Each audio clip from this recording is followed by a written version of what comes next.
The former US President Barack Obama has made an appearance at the University of Illinois and urged students there to vote in the upcoming midterm elections.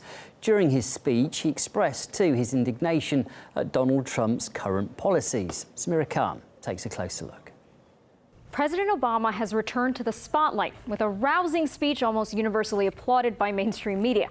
While attacking both Republicans and Democrats, but mostly Republicans, he bragged a lot about himself and his achievements in office. When you hear how great the economy is doing right now, let's just remember when this recovery started. In fact, a quick glance at an economic growth chart would suggest that these numbers were generally weaker under Obama, although admittedly a number like GDP never tells the whole story.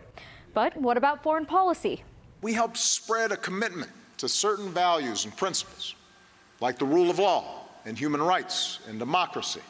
Obama's supposed commitment to human rights involved turning 2 wars into 7, expanding U.S. military operations from just Afghanistan and Iraq to Syria, Libya, Yemen, Somalia, and Pakistan.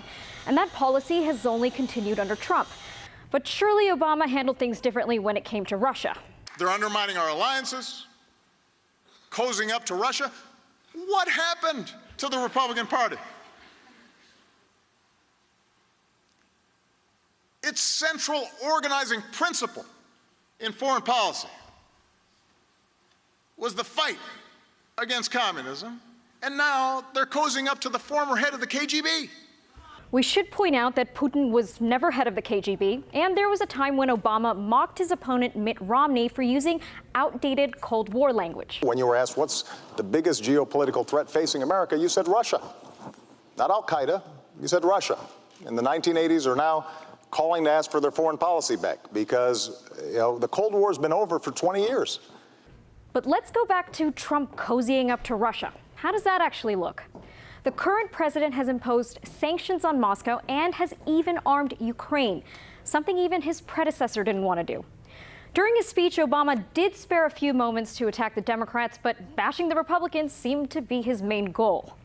But over the past few decades, the politics of division and resentment and paranoia has unfortunately found a home in the Republican Party. President Trump couldn't care less. What do you think of President Obama's speech? And I said, I'm sorry, I watched it, but I fell asleep. I found he's very good for sleeping. Since leaving office, President Obama has become one of the 10 highest paid speakers in the world. He's even giving speeches to Wall Street firms, charging hundreds of thousands of dollars for a single speech. But let's be fair, every former president wants to defend his own legacy, and why not make a quick buck while doing it?